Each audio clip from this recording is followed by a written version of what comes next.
Hi guys, just off to Woolworths, the new one in Cairns Central. You can see that equipment there. That's part of the problem for me. This is for whip constructions. Well, the topic today is noise, and the dog's barking is a perfect example of the sort of crap I've had to put up with in the last 24 hours. But not natural sounds like dogs barking, more to do with mechanical sounds. There's really industrial type sounds that I had to put up with because of whip constructions who are just here and are doing this renovation on this building. It's taking forever. It's just been months since these people started work on it, and I think it's a classic example of Queensland time. So yeah, I don't know. They seem to have got a lot of interior stuff done, but they've got a pile of gravel in the car park abutting where I live, and they're scooping it up, and they were doing some sort of industrial process. Has made a hell of a racket, a total din. I had to actually escape to my second bedroom. It was so bad, which is actually fronting is on the side where the holiday apartments are. It's just a terribly noisy part of Cairns to be in. So I was talking to the guy who came around, I think it's Adam. He came in on Friday, the painter. He seems like a really nice guy. I'm really happy with what I've seen of him so far. Pretty laid back, and he's going to supply the paint, so I don't have to do that. So that's good news. But he said he's living in Redlinch, and which is a suburb a bit further out, but very leafy and very quiet apparently. That's what he told me. So I'm just absolutely fed up with all the noise, because again it's starting today, but it's not the it's actually not the whip constructions today. Now it's the the creche. They do some sort of a clean-up. I don't know what they're exactly doing, whether they're just cutting stuff or they're draining or whatever, but whatever it is, it makes a very loud mechanical sound similar to what I had to put up with yesterday from whip constructions. I've just had a gutful of it. You don't get any rest every day of the week. I've got a balcony there, but you can't really use it because there's just noise, ambient noise all the time. If it's not the kids screaming, and they do scream, high-pitched screams, it's not pleasant. If you don't get that, then you'll get the bloody renovations from whip constructions. It's just horrible. And there doesn't seem to be any laws about this, unless they exceed a certain decibel level. The laws are a joke. They don't protect people from noise. I'm very cynical about government institutions and just in general. My body corporate seems to have basically given up on the security gates. I sent them an email, received no reply. I might pop in there this week and confront them personally, but it doesn't really matter because I just don't want to be there much longer anyway. I've had it. I'm sick of body corporate, I'm sick of the noise, and I just want to get out of that flat. And even if I'm in a temporary accommodation in the beaches, it'd be better lifestyle than what I've got now. It has served its purpose being in Parramatta Park. It is convenient. Look, it's more suited to younger people. If you're a younger demographic, I could see the point of living here. But if you're a grumpy old bastard like me and you can't stand noise, it's not a good place because you just can't relax. Of course, I had problems with the neighbours as well. They were talking till 3 a.m. on Thursday night, and of course I mentioned that to the body corporate, but I've heard nothing back from them. And they were also on Friday night, they were a bit noisy, so I shifted to the other bedroom. It's just ridiculous. Shouldn't have to do all this anyway. So one good piece of news is that this absolute farce of an impeachment trial that was taking place against Trump, who is now a private citizen, and there's a question mark over whether they can even do this to a person who's not a sitting president. But that doesn't worry the Democrats. That's just the law. They don't seem to care about the law and consequences. they're basically fixated on their hatred towards Trump. I mean, it's a visceral hatred they seem to have for that man, and they'll do anything to basically undermine him. It's extraordinary. And I've got to say, the Biden regime is looking pretty amateurish, in my opinion.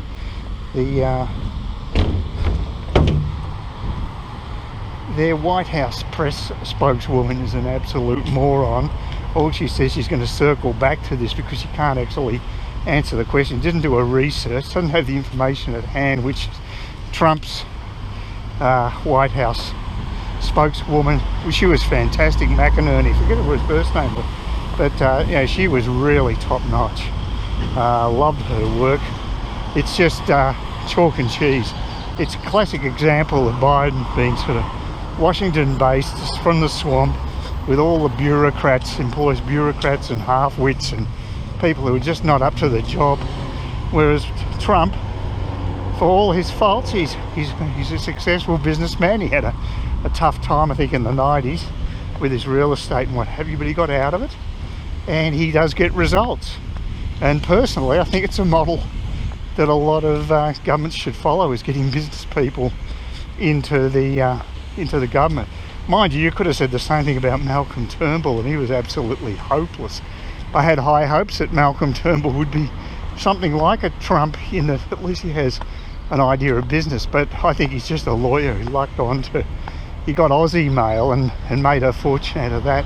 He's just a lucky guy, just right place, right time, and totally woke. Can't stand him, but he's sort of like Aussie version of Bezos. So, although at least Bezos has aspirations about developing an economy in space, which the only space is the vacuum in Malcolm Turnbull's head. Basically, it's about the only space he seems to be concerned with. So not impressed, but not impressed with so many people in public life at the moment. You know, there's whole groups of people, journalists. I think we could do the world would be a better place without 95% of the journalists, or in inverted commas, journalists that populate this planet. They're just leeches. Leeches that provide misinformation. They're absolutely useless. They seem to have a noble cause in the past. It's all gone by the wayside. No one cares about bloody being truthful, about investigating facts, doing the hard yards. Just not on.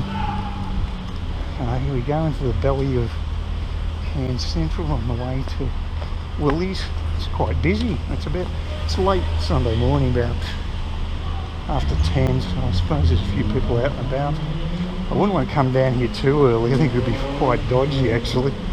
It seems like a dodgy area to me. I don't know if there's any CCTV down here, but there probably should be, because this is the sort of area where I think, you know, people could get in peril. Here you go, got some guy screaming across. Classic example. It's normal when you walk down here. You get some angry nutter, probably on drugs, probably had a big Saturday night. See, you can hear him just yelling, screaming, madness. Pretty typical. Not a very pleasant part of the world being in that car park. The fumes are really bad. It's not quite as bad here, but not healthy, I wouldn't feel. There's the old Everton bus. Are you from Sydney? Probably seems to be travelling fairly regularly, 7 days a week by looks things. I went to Atherton with a friend who was up here. The friend who took me up there, and we drove around a few places, which was great to get a feel for the Atherton tablelands and up north past into the Daintree area. That was good. Trouble is, he can't do that anymore. He's been diagnosed with epilepsy. He's had a fainting spell when he was back home a few years back, luckily he didn't come to any danger. The second time though, he's had another attack recently, late last year actually, and he was in a supermarket in could have been Woolies, and he fell down and actually hit a cabinet. He grazed himself against the cabinet when he fell, so he had a slight injury but nothing major. But the bottom line is, because of that diagnosis, now he's advised not to drive, which makes perfect sense, because you don't want someone behind the wheel of a car just collapsing. Could be a very, very dodgy situation.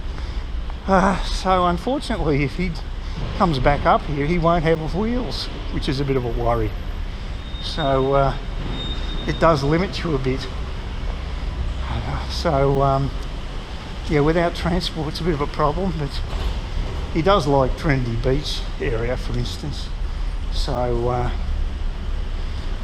we're both on the same page as far as that's concerned. Into the gaming area. Oh, at least it's cool, but it's bloody noisy with all the games machines here. Please consider subscribing to my channel if you think there's anything there of use to you, or entertainment or whatever. And either do that or give me a thumbs up, or if you're feeling really energetic, do both. That'd be great.